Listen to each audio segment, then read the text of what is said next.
Muy buenas tardes. El Colegio de Ingenieros Civiles y la Comisión del Profesional Joven les da la bienvenida a la charla de esta tarde, Accesibilidad Urbana, con nuestro panelista Santiago Fernández Reyes. Antes de presentar a nuestro panelista, recordarles que pueden colocar sus consultas en la parte inferior de la aplicación en la pestaña de preguntas y respuestas. Estas se evacuarán al finalizar la conferencia. Por otra parte, la grabación de esta charla la podrán encontrar en el canal de YouTube del Colegio de Ingenieros Civiles, el cual los invito a suscribirse.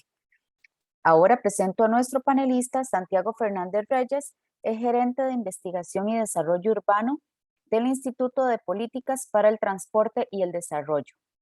Tiene una licenciatura y maestría en economía por el Instituto Tecnológico Autónomo de México y maestro en planeación urbana por el Instituto Tecnológico de Massachusetts.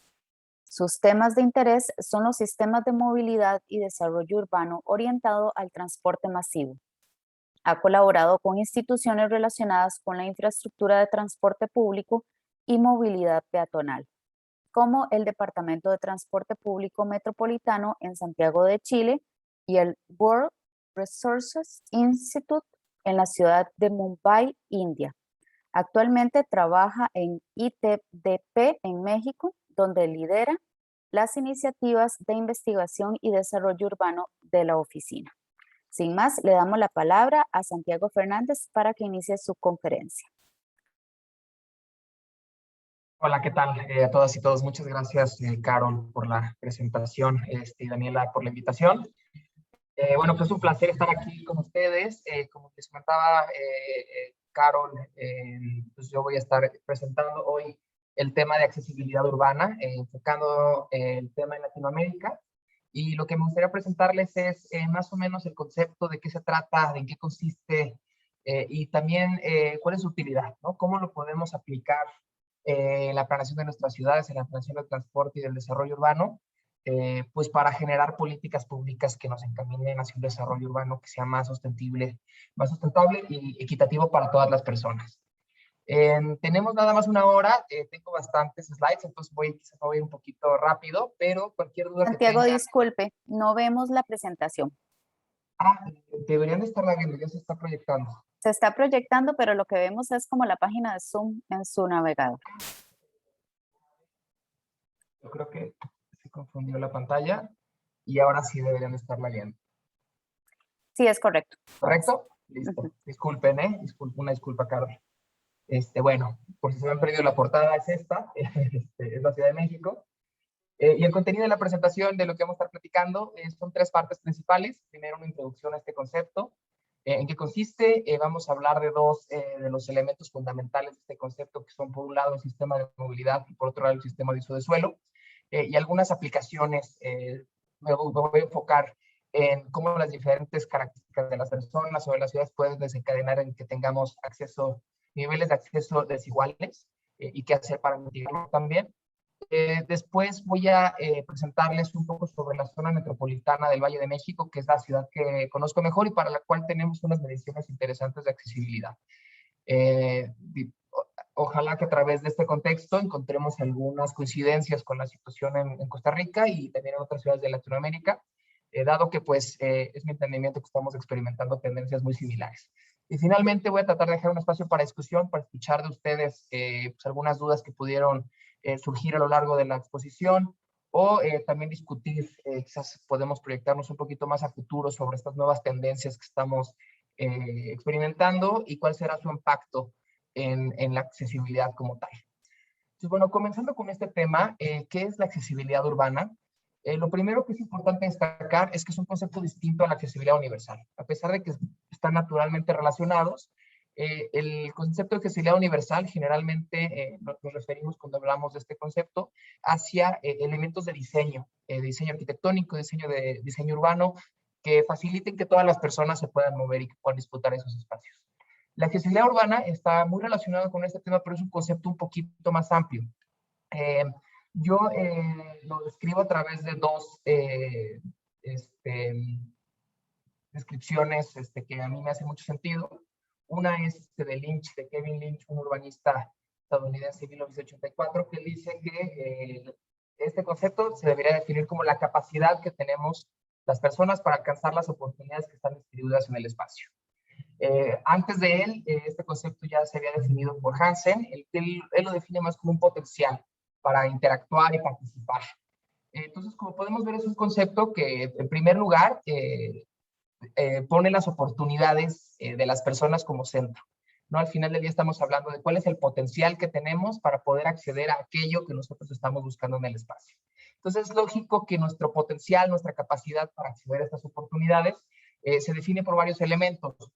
Generalmente cuando hablamos de este tema nos enfocamos en la estructura de transporte, que es como muchas veces, como entendemos, la pregunta más básica de cómo acceder a una oportunidad, pues cómo vas a llegar, ¿no? Sin embargo, hay otros elementos que tenemos que tomar en cuenta.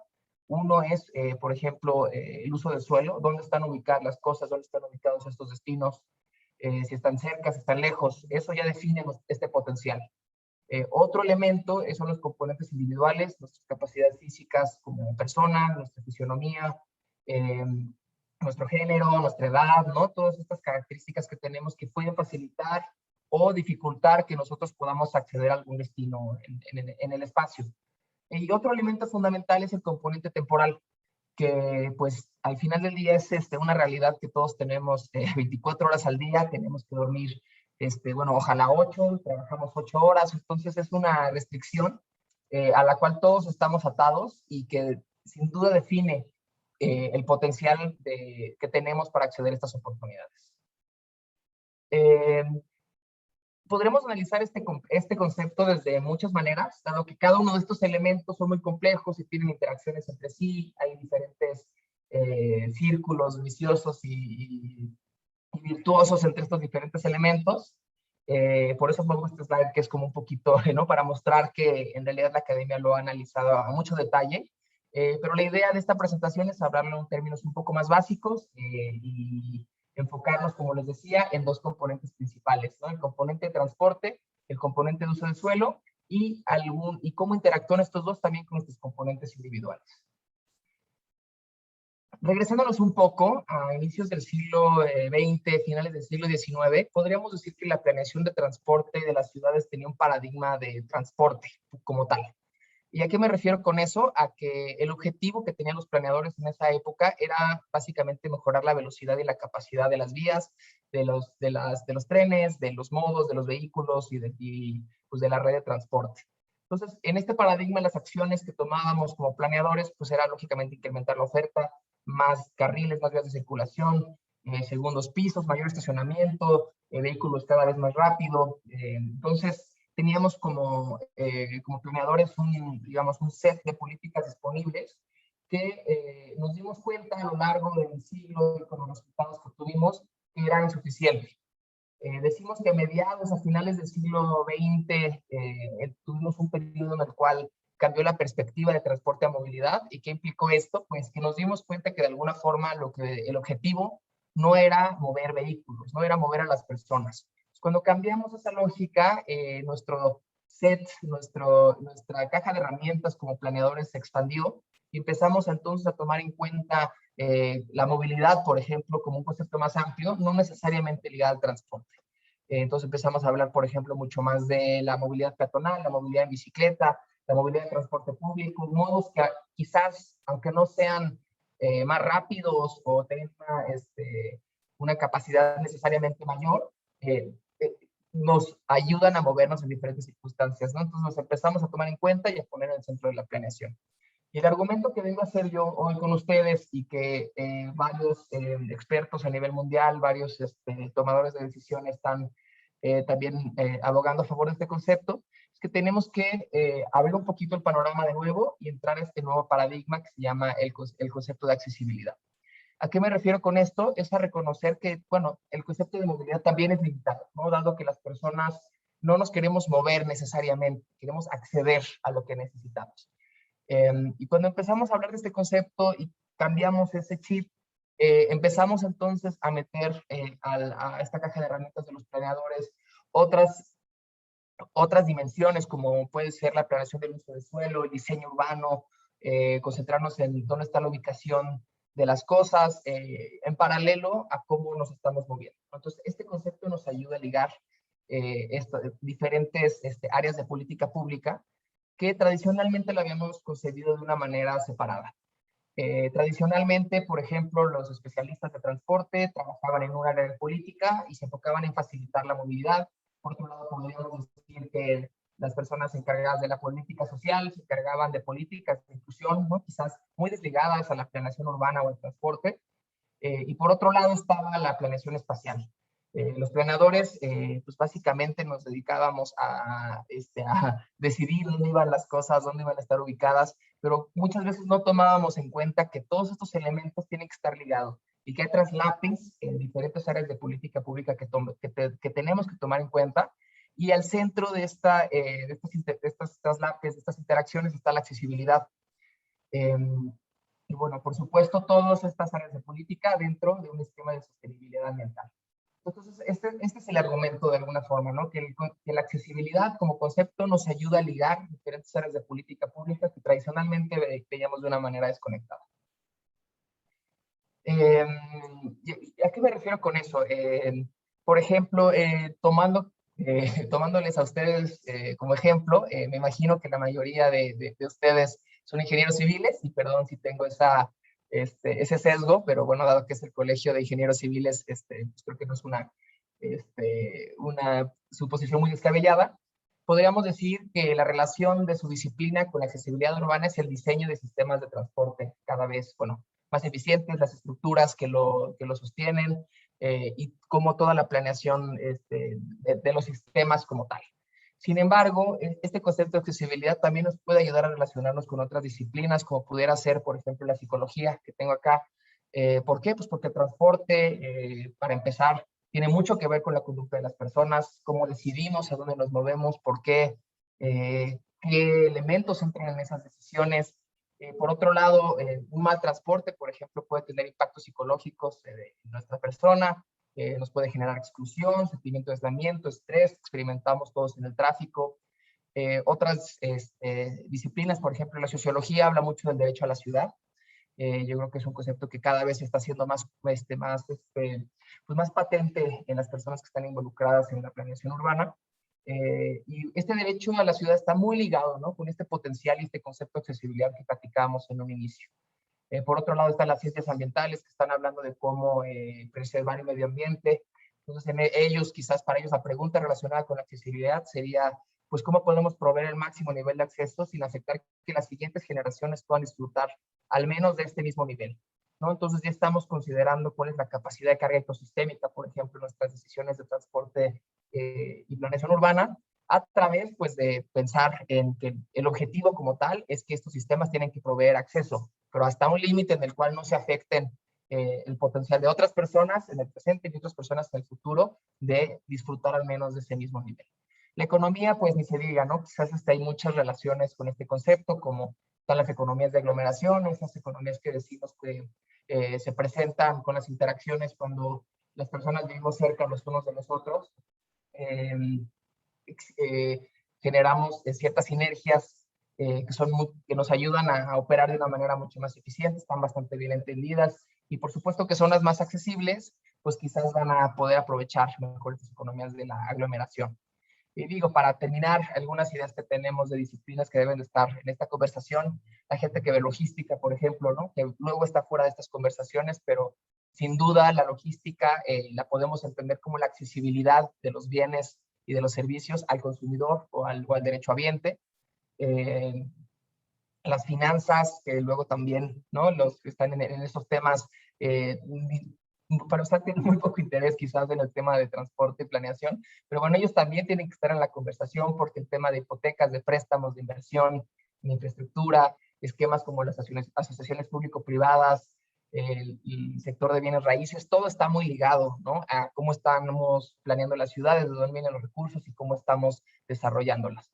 Y bueno, los tres, digamos, candidatos más naturales, que los que normalmente relacionamos la accesibilidad urbana, sería la arquitectura, quizás, como les decía, construcciones más accesibles, accesibilidad universal, quizás cómo están integrados estas diferentes construcciones, equipamientos. los diseñadores urbanos, cuál es la forma de las vías, si hay aceras, si no, si hay cruces, si es una vía segura, etcétera.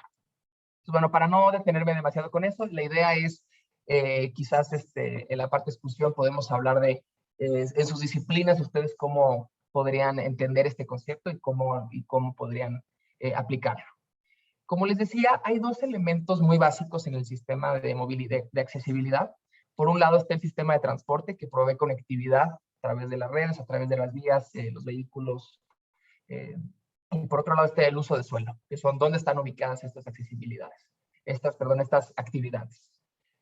Si vemos estos dos elementos en conjunto, podemos hablar de accesibilidad, ¿no?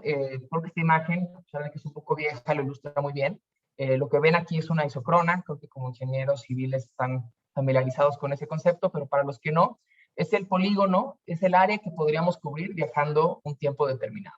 Entonces, esta personita está, por ejemplo, caminando, el área que puede cubrir es mucho más pequeña que la persona que ve en automóvil. Y el área que puede cubrir la persona en automóvil, pues, lógicamente se limita por la red vial. Como les decía, dentro de cada uno de estos sistemas hay diferentes interacciones. Por ejemplo, el sistema de uso de suelo, asimismo, pues tiene una lógica pues, el suelo se va desarrollando a medida que tiene, por ejemplo, mejor conectividad, ¿no? Se genera una presión para que las zonas que antes eran inaccesibles cambien de uso, dado que estamos generando nuevas conectividades. Por el otro lado, es una misma moneda con dos lados, podríamos decir.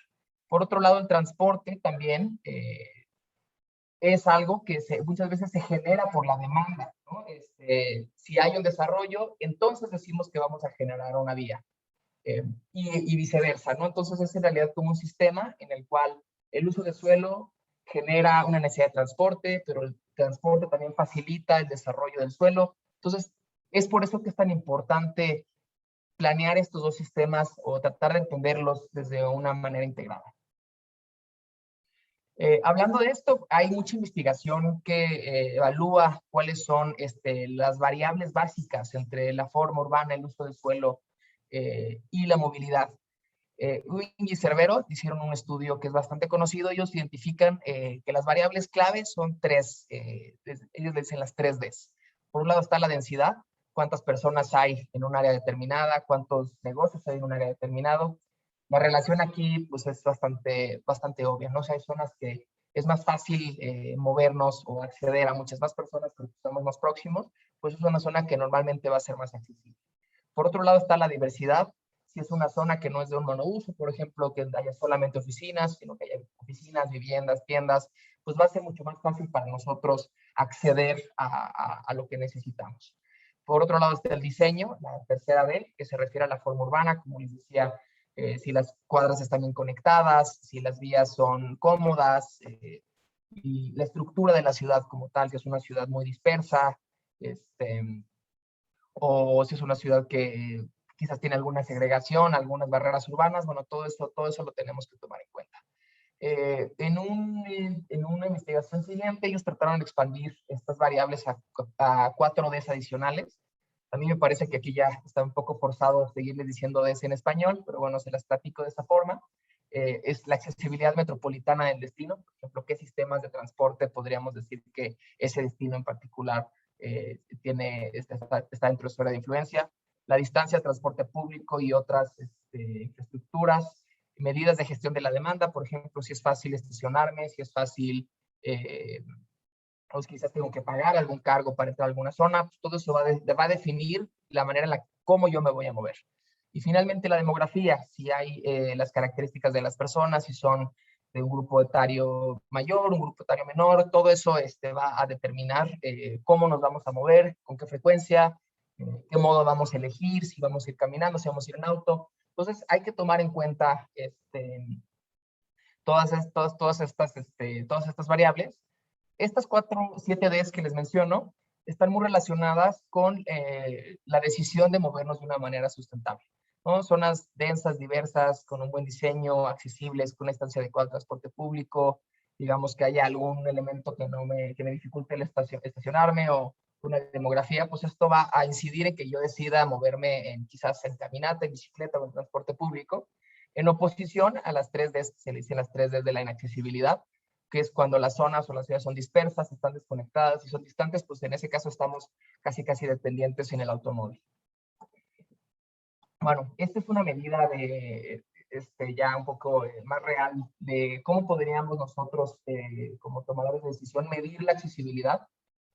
Un indicador que cada vez se utiliza más es este indicador que se le llama de oportunidades acumuladas.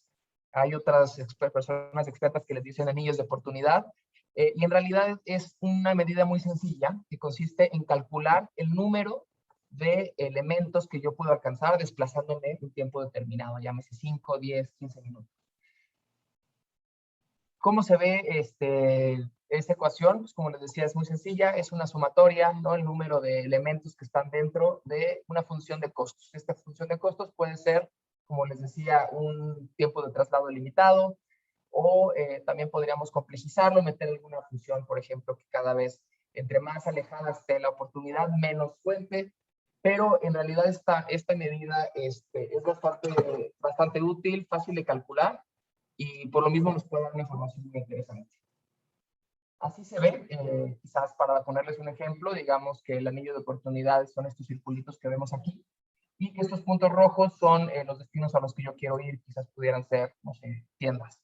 En 10 minutos, en este caso diría que mi accesibilidad es 0 con este indicador, y quizás en 20 minutos llego a 2 puntos, diría que el número del indicador es 2, y en media hora diría que el indicador es 3. ¿Por qué? Porque hay estos 3 puntos dentro del área que estamos evaluando. Tiene muchos beneficios este tipo de medidas, aunque por supuesto también tienen algunas limitaciones, ¿no? ¿Por qué 10 minutos? ¿Por qué no 11? ¿Por qué no 12? Es igual de valioso para mí una escuela, 2 escuelas. Yo solamente voy a una escuela. Digo, no como para presentar que es una solución absoluta, sino como que es una herramienta que nos puede ayudar a entender la accesibilidad y el sistema de transporte y uso del suelo de manera conjunta. Bueno, como les decía, podríamos cambiar esta función de costos por algo un poquito más complejo, como algunas medidas de gravedad. Esta es una medida de la Ciudad de México, que bueno, vemos cómo en realidad la gente pues sí le pone un valor menor a las oportunidades a medida que están a una distancia mayor.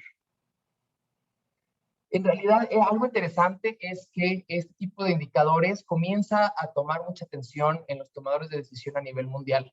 Las ciudades y los países que generalmente hemos reconocido como la punta de lanza de la planeación urbana, puede ser Singapur, Australia, Dinamarca, Suecia, incluso Francia, están ellos insertando este tipo de indicadores en sus planes de desarrollo urbano, de desarrollo metropolitano. Y para poner algunos ejemplos, este flyer azul es sobre el plan de transporte y uso de suelo de Singapur para 2040, y ellos se ponen como meta generar vecindarios de 20 minutos y convertirse en una ciudad de 45 minutos. ¿Qué quiere decir eso? Que en 20 minutos voy a poder acceder caminando a la mayoría de los satisfactores que yo necesito, y en 45 minutos que puedo acceder, me parece que es un 90% de los trabajos en la ciudad. Algo muy similar se proponen en Sydney, con 30 minutos. Y ahorita quizás la ciudad que lógicamente ganó más atención es París, que se propuso convertirse en el París del cuarto de hora. Entonces, en realidad están trasladando este concepto que han estado recomendando las personas expertas ya por varias décadas y aplicándolo ya en políticas públicas a nivel ciudad, pues, pero para poderlo implementar. ¿No? Pues París en este plan se propone pues, que en 15 minutos yo pueda acceder a pues, la mayoría de los satisfactores que yo necesito. Puede ser comida fresca, trabajo, recreación, salud y bueno, y demás. Pero bueno, para completar esto finalmente todavía no vemos esta tendencia en las ciudades latinoamericanas, ¿no? Entonces creo que es parte de la motivación de esta presentación. ¿Cómo avanzar entonces en ciudades más accesibles? Pensando de nuevo en estos dos sistemas, por un lado está el sistema de transporte. En este caso, la pregunta sería entonces, pues, ¿qué sistema de transporte es el más apropiado para generar accesibilidad? Me parece que aquí lo más importante entonces sería pensar en cuál es el modo más eficiente, menos costoso, para las personas, pero también que tenga un menor costo social. Entonces, luego, cuando empezamos a evaluar cuáles son las capacidades de los diferentes modos, pues deberíamos de empezar a descartar algunos, ¿no? Lógicamente el automóvil, pues no es que tenga algún problema ese modo de transporte, por supuesto que es muy útil y nos provee una accesibilidad en la que muchas veces es necesaria, pero simplemente es un modo con muy baja capacidad. Cuando estamos hablando de ciudades, eh, pues, nos debe de preocupar que sea el modo que, utilizando el mismo espacio, pueda desplazar a una menor capacidad de personas. Lo que ven aquí en esta gráfica es el número de personas que se pueden trasladar en 3 metros de una faja vial. El automóvil, en diferentes casos, puede trasladar más o menos 2,000, y pues del otro lado tenemos al metro, al tren suburbano, que puede trasladar 80,000 o 100,000 personas por hora. Entonces, lógicamente, pues, sin pensarlo demasiado, deberíamos de empezar a pensar en los modos que están a la derecha de la gráfica. Ustedes son ingenieros civiles, entonces me imagino que conocen muy bien este tipo de gráficas y de ecuaciones. El problema con el automóvil es justamente ese, que dado sus características físicas, como opera, tiene una capacidad que está limitada eh, por pues, lo que, bueno, los ingenieros llaman la ley fundamental del tráfico, en el cual a medida que aumenta el flujo en una vía, llegamos a un nivel máximo en el cual la congestión hace que empiece a disminuir la capacidad. Para las personas que no son expertas, luego esto parece un poco paradójico y no intuitivo, pero nosotros que estamos en estos temas, pues es algo que tenemos que tomar en cuenta cada vez más. Esta es otra imagen muy similar a la que les mostré a la gráfica anterior. Visualiza aquí cuál es la capacidad de un estadio de béisbol que se podría llenar utilizando el mismo espacio en diferentes modos de transporte para atraer espectadores. Entonces, bueno, de nuevo aquí sorprende, ¿no?, la baja capacidad que tiene el auto bueno, en general la movilidad motorizada en los vehículos privados, pero hay otras externalidades que también tenemos que tomar en cuenta, ¿no? El único costo no es el uso de las vías, y un costo muy importante es la tierra. Si vemos fuera del estadio y estamos apostando a que la movilidad de ese estadio va a ser el automóvil, pues tenemos que entonces generar todos estos tipos de estacionamientos, toda esta cantidad que pudiera ser hasta cierto punto absurda, costosísima, para que se pueda materializar la accesibilidad de ese estadio. Entonces, bueno, ahí hay otro costo que hay que tomar en cuenta. ¿Qué pasa si hablamos de energía como tal?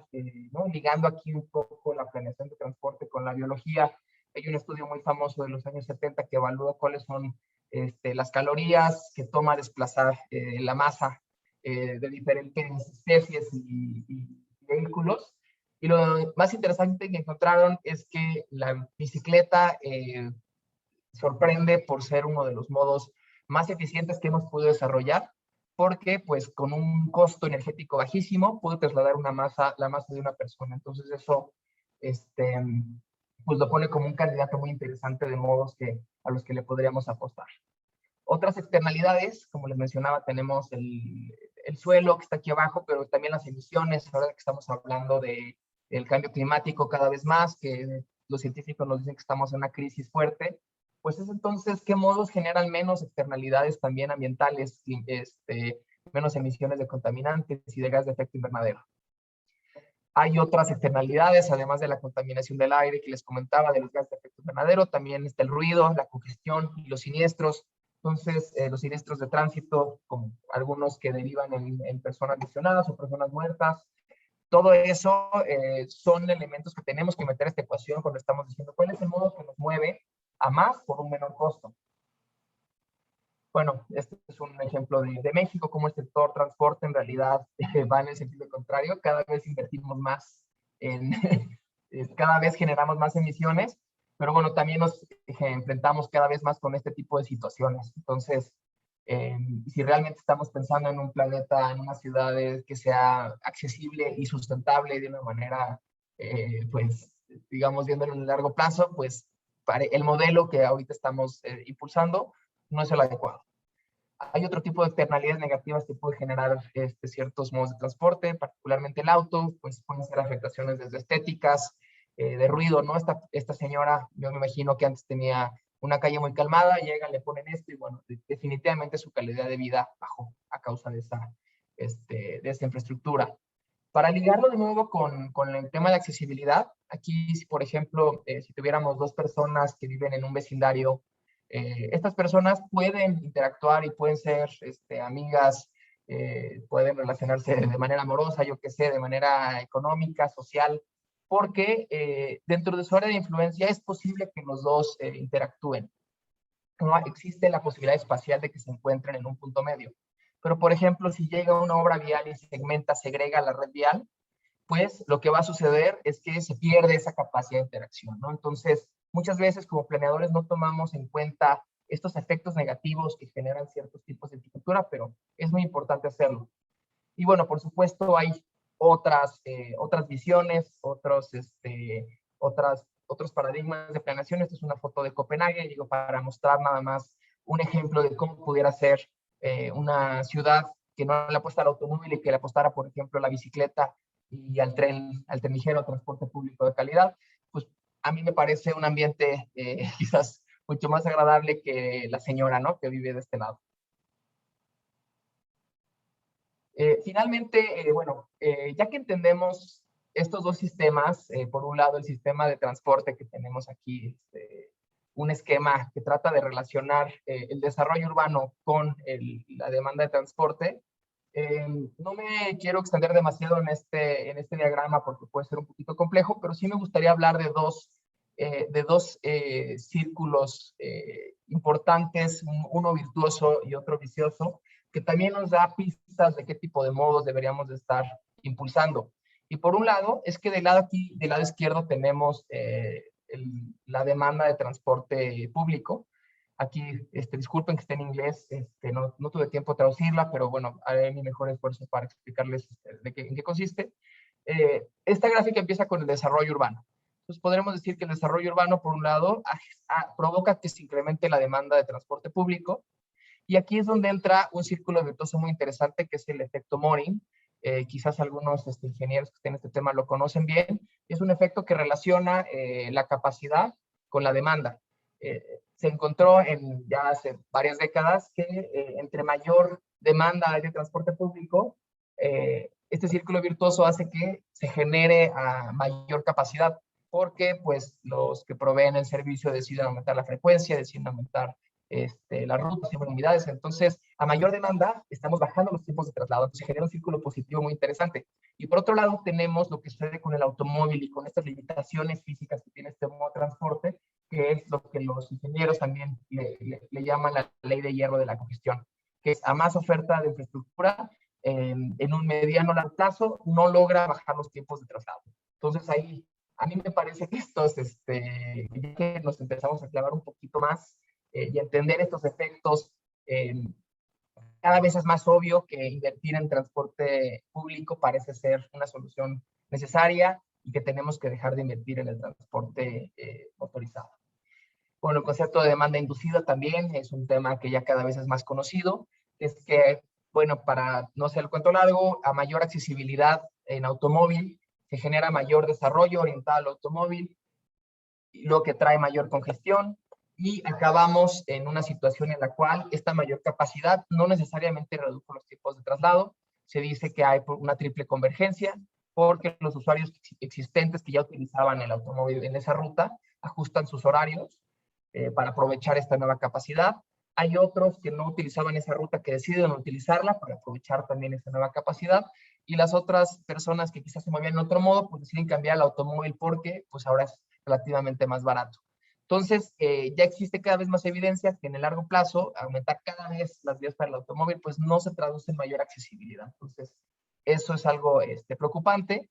En mi contexto, por ejemplo, en México, y me parece que sí, una situación similar en Costa Rica, seguimos apostándole a las vías para vehículos motorizados.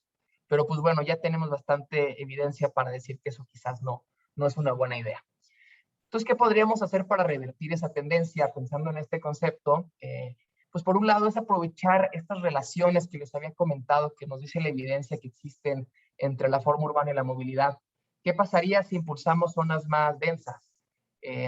Por ejemplo, pues ahí entonces estaríamos facilitando que ciertos modos de transporte sean más viables. Y pongo, por ejemplo, cuando tenemos una densidad cercana pues, a 200 habitantes por hectárea, 300, es mucho más viable desplazarme a pie o en bicicleta. una densidad de arriba de 100 habitantes por hectárea, más o menos decimos que le da viabilidad a un sistema de riel de transporte masivo. Y a una densidad muy baja, pues en realidad estamos en una situación en la que somos dependientes del automóvil. Entonces, ¿por qué no aprovechamos este conocimiento que tenemos y tratamos de generar zonas que sean un poquito más densas? Y cuando hablo de densidad, no necesariamente me refiero a altura, ¿no? Y muchas veces es como se percibe como algo negativo. Tampoco tampoco nos referimos a que tengan que ser zonas muy congestionadas, sino tratar de generar zonas urbanas que tengan densidades amables, que tengan un nivel lo suficientemente alto para permitir el fondeo eficiente de diferentes equipamientos y de sistemas de transporte, como puede ser el sistema de transporte público, el sistema de transporte masivo. Entonces, ese sería un primer paso. Por otro lado, también generar zonas más compactas nos puede ayudar a tener un menor impacto ambiental. Son dos ciudades, porque de la izquierda tenemos la mancha urbana de Atlanta y del lado derecho de Barcelona. Digo, que son ciudades bastante conocidas. Atlanta, sin duda, caracterizada por su dependencia brutal en el automóvil. Y Barcelona, una ciudad que pues, es bastante fácil de desplazarse en ella sin un automóvil. Y lo que han encontrado las investigaciones es que el impacto ambiental medido, por ejemplo, en emisiones, es casi 10 veces menor en uno del otro, a pesar de que la población es igual. De hecho, Barcelona en este momento tenía levemente una población superior a la de Atlanta y estaba generando emisiones casi 10 veces menores. Entonces, es otra relación en la que encontramos entre la forma urbana y la movilidad que impacta, que puede impactar a gran escala pues el clima y el medio ambiente. Este concepto del desarrollo orientado al transporte, quizás algunas personas aquí estén familiarizadas con ese concepto, básicamente trata de aprovechar esta relación y decir entonces qué zonas necesitamos cerca del transporte público para que a su vez para que lo haga viable, pero también qué transporte necesitamos para que una zona deseable que podamos vivir sea posible. Entonces, este concepto consiste en proponer y promover la generación de vecindarios compactos, con usos mixtos caminables, con transporte público de calidad, para incentivar que las personas se puedan desplazar en bicicleta, caminando, o en otros modos que no sean el automóvil. Este concepto, que quizás pudiera sonar un poco extraño para algunos, ya se ha aplicado en muchos contextos a nivel mundial, con muy buenos resultados. Un caso clásico es Curitiba en Brasil, que desde los años 70 implementaron medidas para coordinar el transporte público con el desarrollo, y ellos lo hicieron a través de ejes estructurales, en el cual definen un corredor de autobuses de alta capacidad, y a los costados de este corredor empiezan a promover el desarrollo urbano más denso. Y a medida que uno se aleja de digamos, este corredor, esta columna vertebral de alta capacidad, van incentivando menores densidades. Este sistema en realidad ha sido bastante exitoso porque, por un lado, garantiza que el transporte tenga una demanda suficiente y, por otro lado, le da viabilidad a tener mayor densidad, ¿no? Sin generar mayor congestión. Otro ejemplo, disculpa, perdón, ahí está. En Tokio, una de las ciudades más densas del mundo, y me parece que ahorita está más poblada también, justamente se ha permitido tener ese nivel de desarrollo urbano tan intensivo, a la vez que da una calidad de vida muy buena a sus habitantes, haciendo lo mejor de este concepto. Si usted va a Tokio, va a encontrar que las estaciones muchas veces están muy bien integradas con el desarrollo urbano. Encima de las estaciones de transporte masivo tienen oficinas, tienen hoteles, tienen centros comerciales, justamente para aprovechar de la relación, ¿no? De esta coordinación que estamos hablando, de desarrollo urbano y transporte a través del concepto de accesibilidad. Me gustaría enfocarme un poco en las características personales también de estos elementos que vimos en un inicio, de estos elementos que inciden en nuestro potencial, en nuestra capacidad para acceder a los destinos, porque creo que a través de ese análisis podemos también entender qué tipo de modos deberíamos de estar impulsando como planeadores. Por un lado, yo creo que es muy importante reconocer que las personas como tal tenemos diferentes capacidades físicas para desplazarnos. Lo que vemos aquí en esta imagen es el tiempo, la velocidad a la que se desplazan diferentes tipos de personas, desde un niño hasta una persona que va corriendo eh, con un perro. Y lo que aquí podemos ver es cuántos lograrían pasar, cruzar una avenida con ciertas fases semafóricas. Entonces vemos que quizás para algunos no sería posible cruzar, para otras no lo sería. Entonces creo que es importante trasladar estos conceptos también a la ingeniería civil, que muchas veces son los que se encargan de definir estos sistemas semafóricos, pero darles una perspectiva humana, tomando el concepto de accesibilidad como centro. Otro ejemplo puede ser el que las personas también tenemos diferentes niveles de tolerancia a riesgo. Hay personas que pues no tenemos miedo al andar en bicicleta, por ejemplo, y hay otras personas que sí. Entonces, ¿cuál es la infraestructura que va a lograr que las personas puedan desplazarse en diferentes modos de transporte? Pues, digamos, si yo soy una persona muy aventada, pues quizás no necesito una gran segregación, puedo ir conviviendo con los automóviles, pero una madre con su hijo, quizás con su hija, sí necesitaría de alguna garantía que la infraestructura le dé alguna segregación para sentirse lo suficientemente cómoda para utilizar la bicicleta, ¿no? Entonces estamos hablando de que quizás podríamos hablar de diferentes tipos de personas al momento de diseñar la infraestructura. Hay una investigación muy interesante que les recomiendo que trata de analizar cuáles son las diferentes actitudes hacia el ciclismo. Pues se encuentra que hay algunos grupos que son fuertes, que ellos llaman fuertes y sin miedo, los que estaban dispuestos a pelear en cualquier condición. Y por otro lado, los nunca jamás, ¿no? Los que también, pues por sus características, por sus preferencias, nunca lo van a hacer. Entonces, ¿en qué grupos deberíamos de estarnos enfocando al momento de diseñar infraestructura? Mi impresión, digo, opinión personal, es que deberíamos de enfocarnos en la gente que está interesada pero preocupada, porque ahí es donde realmente está el grueso del potencial ciclista, ¿no? Pero este potencial no se va a realizar si no le apostamos a una mejor infraestructura. De alguna forma podríamos trasladar este concepto a una montaña de esquí, ¿no? Yo la verdad no soy un gran esquiador, pero he tenido la oportunidad de hacer este deporte, y lo que he visto es que las vías, las rutas están clasificadas según su nivel de riesgo, ¿no? Hay unas que son negras, rojas, y hay otras que son verdes y azules, en las cuales las personas como yo podemos disfrutar, pero en realidad nuestras vías en las calles pues, pueden tener la misma lógica, ¿no? Hay vías que son riesgosas, hay vías que son menos riesgosas, y en función de ese nivel de riesgo nosotros vamos a escoger una u otra, ¿no? Entonces, por eso es tan importante generar una red vial que se asegura, que sea cómoda para todas las personas.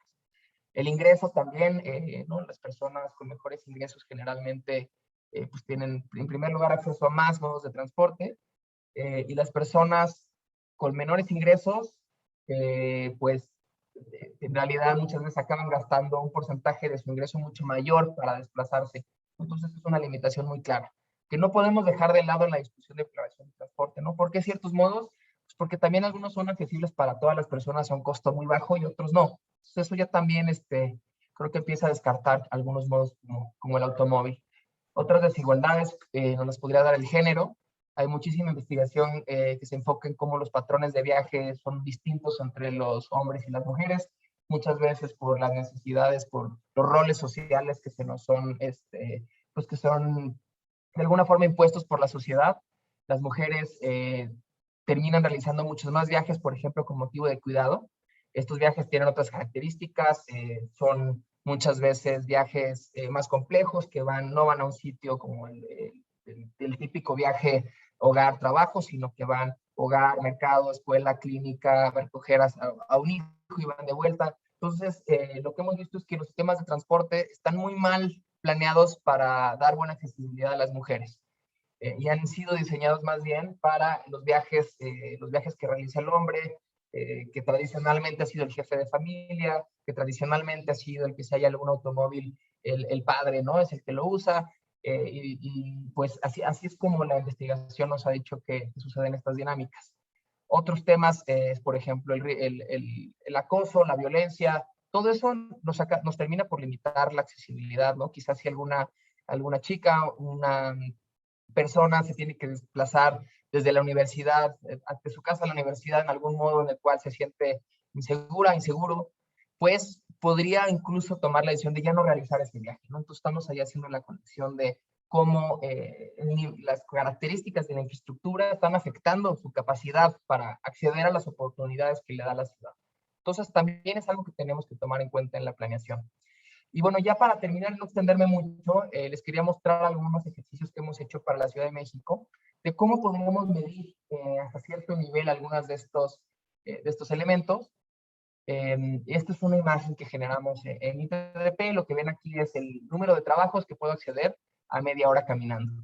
Y bueno, en esta primera imagen lo que salta es que existe una enorme desigualdad entre la periferia y el centro. En el centro podemos acceder hasta casi 300,000 trabajos caminando media hora, y pues a medida que nos alejamos disminuye casi de una manera pues exponencial, ¿no?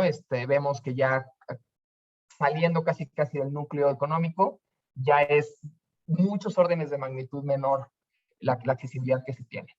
Y para mostrarles algunos ejemplos, nosotros, bueno, me gustaría mostrarles la accesibilidad que tenemos. Este puntito que ven es la oficina de ITDP en México, que están invitados cuando quieran venir. Nos daría mucho gusto que nos pasen a saludar. Pero nuestra oficina está ubicada en la Colonia Condesa, que es una zona muy céntrica. Y nosotros, pues, haciendo este análisis de calcular isócronas desde este punto, y en los trabajos que podemos acceder dentro de esas isócronas, encontramos que en 15 minutos podemos llegar a más de 50,000 trabajos. En media hora ya son casi 250,000 de trabajos a pie, y en 45 minutos casi medio millón de trabajos, ¿no? Lo que pues diríamos es una accesibilidad muy, muy importante. Tomando en cuenta el transporte público, cerca de la oficina hay una ruta de BRT. En ese mismo tiempo ya podemos acceder a 10,000 trabajos más. En media hora ya superamos esa accesibilidad caminando y podemos llegar a medio millón de trabajos. Y en 45 minutos nos conectamos con la red de metro y ya llegamos a una accesibilidad mucho mayor. Y para contrastar, nos gusta mostrar este punto, que es una zona de la Ciudad de México que está al poniente, que se llama Santa Fe. Quizás si alguien ha visitado la ciudad la conoce, pero es una zona que se caracteriza por estar muy desconectada, a pesar de que es la que está teniendo un desarrollo inmobiliario mucho más importante. Parándonos justo en el centro de este nuevo corazón económico que de alguna vez trató de impulsar, observamos que debido a que no hay una buena conectividad vial, no hay un desarrollo urbano muy compacto, la accesibilidad es mucho menor. En los 45 minutos a pie podemos llegar a 60,000 trabajos, que es prácticamente lo que nosotros llegábamos 15 minutos caminando de nuestra oficina. Y para comparar el transporte público, es una zona muy rica de la ciudad, podemos ver que en 15 minutos, bueno, vamos a ver si quieren directo a 35 minutos, solamente se puede acceder a 94,000 trabajos. En contraste con esta zona, que es una zona que quizás no tiene tanto, no está experimentando un boom inmobiliario tan fuerte, pero la accesibilidad aquí era casi de 2 millones, ¿no? Entonces, esto lo mostramos para ver cómo este tipo de indicadores, este tipo de medidas nos empieza a dar pistas de cómo deberíamos de estar planeando nuestras ciudades. Y finalmente, para terminar el ejemplo, vemos este punto al norte de la Ciudad de México, que es un punto de una zona relativamente a nivel socioeconómico bajo, una zona con muy baja accesibilidad a trabajos, una zona que no tiene muy buena densidad. Y ahí podemos ver que las personas que viven ahí, aún así caminando 45 minutos a pie, pueden llegar a 2,500 trabajos. Una cantidad pues muy baja, ¿no? Casi podríamos anticipar que si alguien quiere trabajar y vive en esa zona, tiene que buscar otro modo de transporte. Lo interesante de esta zona es que por ahí pasa un tren suburbano que conecta con el centro de la Ciudad de México. Y podemos ver aquí cuál es el valor del transporte, sobre todo para este tipo de vecindarios que están un poco más apartados. Este tren en 45 minutos le permite a alguien que vive ahí acceder a casi 250,000 de trabajos, lo que es el doble que podría tener alguien que vivía en esta zona de Santa Fe. Entonces, esto es toda medida de ejemplo y de tener algún caso práctico para mostrarles cómo podemos medir este tipo de cosas. Y un ejemplo final es también la Ciudad de México. En este caso nos pusimos a analizar cuál es el impacto de la congestión en la accesibilidad. Entonces, aquí lo que tenemos en la leyenda son, digamos, las isocronas, el área que puedo cubrir en 10, 20, 30, 40 minutos. Y esta imagen que ven ahorita son las condiciones en las que no hay tráfico. Pero ¿qué pasa en las 8 de la mañana? ¿No? Generalmente el tráfico es de la periferia hacia el centro, entonces, bueno, ya empezamos a ver que hay una disminución importante en la accesibilidad ocasionada por la congestión. Pero ¿qué sucede todavía en el pico vespertino de demanda? Pues vemos que en realidad esta gran accesibilidad que teníamos y que pensamos que tenemos cuando no hay congestión, se reduce brutalmente. Y en esta herramienta que evaluamos, pues encontramos también que al menos en la hora pico hay modos de transporte que son mucho más efectivos que el auto, como son la bicicleta y el transporte público, porque ya que tomamos en cuenta la congestión y estamos hablando de una perspectiva de accesibilidad, eh, ya pues tenemos un marco, digamos, más claro para hacer este tipo de comparaciones de qué modo nos está acercando a más personas, qué modo nos está acercando a mayores oportunidades. Y pues el automóvil muchas veces tiene, bueno, pues como ya hemos platicado en la presentación, tiene este problema de que la congestión es pues casi algo que es imposible de desprenderse. Y bueno, ya nada más para finalizar, nada más tengo estas slides que muestran que pues en realidad, al menos en la Ciudad de México, y me gustaría escuchar ahorita de cómo van en Costa Rica, vamos en sentido contrario. Desde los años 80 nos han dicho que cada vez más velocidad será la fórmula para detener el congestionamiento vial, pero pues ¿qué ha pasado? Que se ha crecido el parque vehicular varias veces, cada vez tenemos costos mayores, cuando tratamos de cuantificar cuál es el impacto de los automóviles, pues vemos que tienen un costo social muy alto, cercano, según nuestras estimaciones, como 6% del PIB, puede ser muy importante, y pues que nuestra infraestructura no está respondiendo a estas necesidades. Estas son las estaciones de transporte en la Ciudad de México, como pueden ver, pues no se ven muy accesibles, no tienen accesibilidad universal, hacen que la experiencia de transporte sea muy peligrosa, entonces esto inhibe que las personas puedan acceder y tengan acceso a donde necesitan. Y ya para cerrar, nada más para mostrarles cuál ha sido la tendencia del otro lado de la moneda. Como les decía, no le hemos invertido al transporte público y por otro lado hemos propiciado una expansión urbana muy importante. Decimos que en la Ciudad de México estamos, bueno, en México como tal, la investigación nos dice que hasta las ciudades están creciendo, como le dice un investigador que se llama Pablo Moncón en UCLA, le dice ciudades dona, ciudades que cada vez están más pobladas en la periferia y que cada vez tienen menos población en el centro, como lo que nosotros queremos son ciudades concha, que es un pan dulce de México, quizás esto no les dice mucho, pero es un pan gordito, digamos, lo opuesto a una dona, que es que queremos que las ciudades tengan un centro denso, diverso, mixto, porque pues así es como garantizamos que el potencial de accesibilidad vaya aumentando. Entonces, bueno, pues esto tiene muchos impactos negativos, vivienda abandonada, este es el tipo de vivienda que le estamos ofreciendo como vivienda social a las personas con menores ingresos. Y pues, de nuevo, como para darnos un paso atrás y ya cerrar la presentación, disculpen que estoy pasando un poquito, es que tenemos que entender que este sistema también opera en un sentido negativo. Mayor desarrollo urbano, más disperso y más desconectado. Enfocado en el automóvil nos da un bajo nivel de acceso. Además nos genera segregación urbana, degradación mental, nos compromete bajo desempeño económico y pues nos deja atorados con un nivel de desarrollo humano bajo. Bueno, ahorita me gustaría escuchar cómo ven ustedes qué está sucediendo en Costa Rica. ¿Cómo podríamos revertir estas tendencias en ciudades latinoamericanas? ¿Qué tipo de políticas? Si algunas de las políticas que mencioné les hacen sentido. ¿Cómo podríamos insertar este concepto de accesibilidad urbana en nuestros contextos para ligar las políticas públicas de transporte y desarrollo urbano para que las dos operen en conjunto hacia un objetivo de sostenibilidad ambiental y equidad social? Y finalmente, pues, ¿cuál anticipamos que sería el impacto de las nuevas tecnologías? Estamos hablando de digitalización del transporte, autonomía. ¿Esto va a resultar en mejor accesibilidad? Sí, no, ¿para quién? ¿Para quiénes? ¿Bajo qué condiciones? ¿Y qué hay de los fenómenos globales actuales, como puede ser la pandemia, el cambio climático? ¿Qué impacto tendrá todo esto en la accesibilidad? Y bueno, con esto cierro la presentación y les escucho. Muchas gracias. Muchísimas gracias a Santiago Fernández por la excelente conferencia de esta tarde. Le doy la palabra a Daniela Segura, que nos va a dar unas palabras de cierre de parte de la Comisión del Profesional Joven. Adelante, Daniela. Bueno, muchísimas gracias a todos los presentes y también muchísimas gracias a Santiago por su tiempo, por esta explicación tan interesante que nos ha dado. Y bueno, de parte de la comisión, para nosotros es un gusto poder presentar este tipo de temas tan innovadores, tan importantes para nosotros como profesionales, y esperamos seguir abriendo estos espacios. Y bueno, sin más, muchísimas gracias, Santiago, porque fue una explicación excelente. Muchísimas gracias. Al contrario, muchas gracias por la oportunidad de conversar con ustedes. Muchas gracias a Daniela Segura por sus palabras. Ahora vamos a pasar a la parte de preguntas.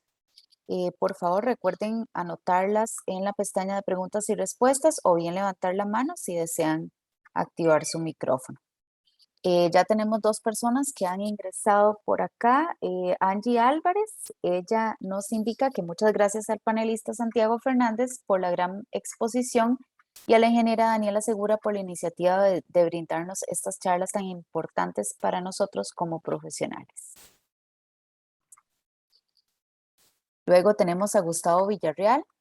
Él indica cómo impactó la pandemia el teletrabajo en México, ya que los desplazamientos a los centros de trabajo en Costa Rica han disminuido.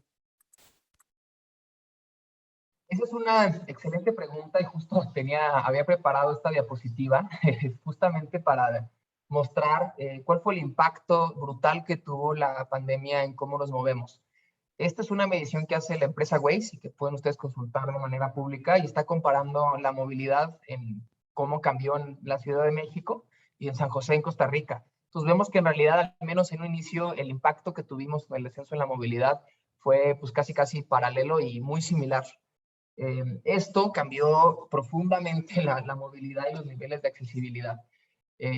Yo creo que la situación que vimos acá fue una situación muy desigual en el cual hubo ciertos grupos, ciertos tipos de trabajo, ciertos sectores que pudieron transicionar de una manera muy clara al teletrabajo y eso significó para abusar de este concepto de que estamos hablando en esta conversación, pues de alguna forma incrementar su accesibilidad, ¿no? ¿Qué pasa si puedo acceder a mi oficina desde mi hogar?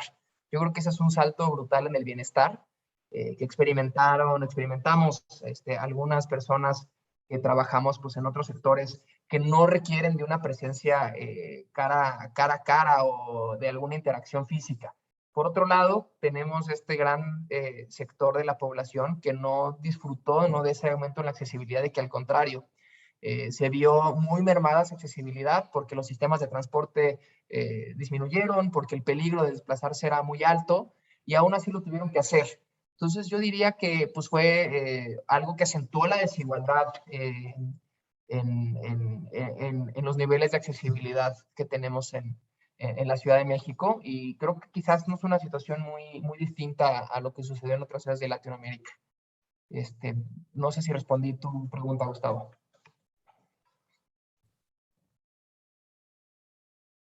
Muchísimas gracias. Abrimos el espacio para más consultas. No sé si alguna persona desea hacer la consulta abriendo su micrófono.